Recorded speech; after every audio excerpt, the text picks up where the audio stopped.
Cerita dibuka dengan memperlihatkan bagaimana para samurai perlahan menghilang dari medan pertempuran. Semua ini bermula dari Perang Boshin. Di masa itu, ada salah satu samurai terbaik bernama Shujiro Saga yang berhasil memenangkan peperangan setelah memenggal kepala pemimpin musuh di markasnya.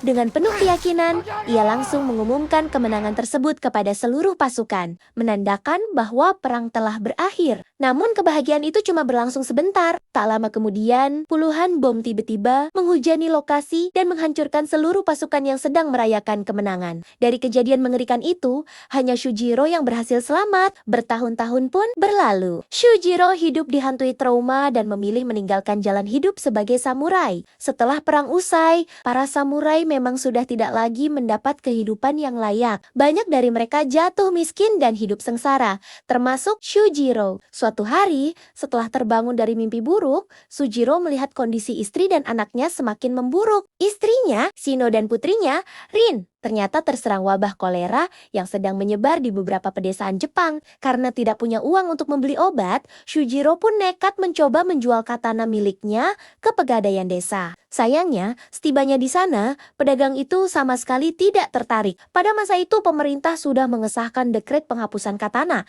sehingga senjata tersebut dianggap tidak ada nilainya lagi. Akhirnya, Shujiro pulang hanya membawa garam dan gula dari si pedagang. Di luar, Shujiro melihat selebaran tentang turnamen bela diri dengan hadiah sebesar 100.000 yen yang akan diadakan di kuil Tenryuji, Kyoto. Namun saat ia kembali ke rumah, kenyataan pahit langsung menamparnya. Rin sudah berada di ambang kematian dan akhirnya menghembuskan napas terakhir. Kematian putrinya membuat Shujiro hancur, tapi sekaligus menguatkan tekadnya untuk ikut turnamen demi menyelamatkan istrinya dan warga desa dari wabah kolera. Singkat cerita, Shujiro pun tiba di Kyoto. Sebelum menuju kuil, ia sempat mengunjungi teman lamanya Yahei Dono. Yahei membenarkan adanya turnamen tersebut, sekaligus mengingatkan Shujiro agar berhati-hati karena pasti banyak samurai kuat yang ikut. Malam harinya, Shujiro datang ke kuil Tenryuji yang dijaga ketat oleh pasukan berseragam hitam. Di dalam sudah berkumpul 292 samurai dari seluruh penjuru Jepang. Tak lama kemudian, seorang perwakilan penyelenggara bernama Enju membuka acara dan memperlihatkan pot berisi kepingan emas sebagai bukti bahwa hadiah besar itu benar-benar ada.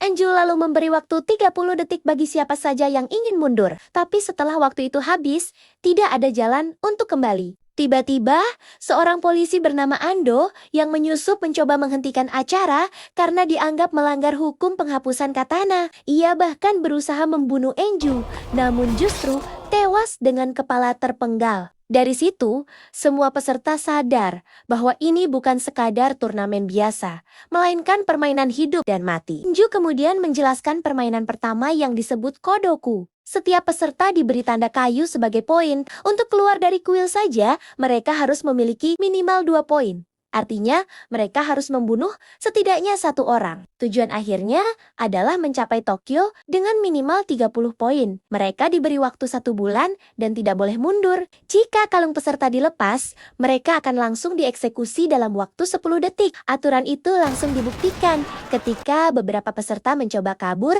dan langsung dibunuh di tempat. Begitu permainan dimulai, kekacauan langsung pecah. Para peserta saling membunuh tanpa ampun. Di tengah situasi itu, Shujiro hanya bisa terdiam karena trauma masa lalunya kembali menghantui. Tangannya gemetar, bahkan untuk menghunus katana saja ia tidak sanggup. Di tengah kekacauan, perhatiannya tertuju pada seorang gadis bernama Futaba Katsuki. Futaba mengingatkannya pada mendiang putrinya, membuat Shujiro tersadar dan memutuskan untuk menyelamatkannya. Tanpa menghunus katana, ia hanya berusaha menghindari serangan sambil membawa Futaba keluar dari kuil. Di saat yang sama, seorang samurai bernama Yukomi menjadi peserta pertama yang berhasil keluar setelah mengumpulkan 2 tanda kayu. Dari kejauhan, ternyata para orang kaya menjadikan pembantaian ini sebagai hiburan, menontonnya seperti sebuah pertunjukan. Kembali ke Shujiro, ia berhasil merebut kembali tanda kayu milik Futaba yang sempat diambil orang lain. Tepat sebelum waktu habis, mereka kemudian bersembunyi di sebuah ruangan untuk menghindari serangan. Di sana,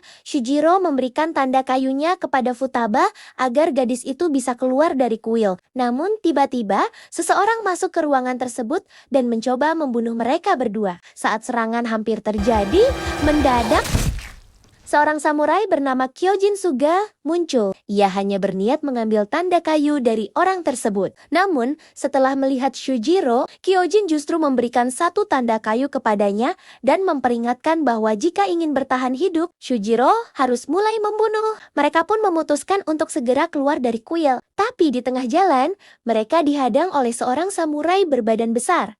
Shujiro terpaksa bertarung. Dengan teknik yang ia miliki, akhirnya ia berhasil mengalahkan samurai bongsor itu dan mengambil tanda kayunya. Dengan penuh perjuangan, Shujiro dan Futaba pun akhirnya berhasil keluar dari kuil.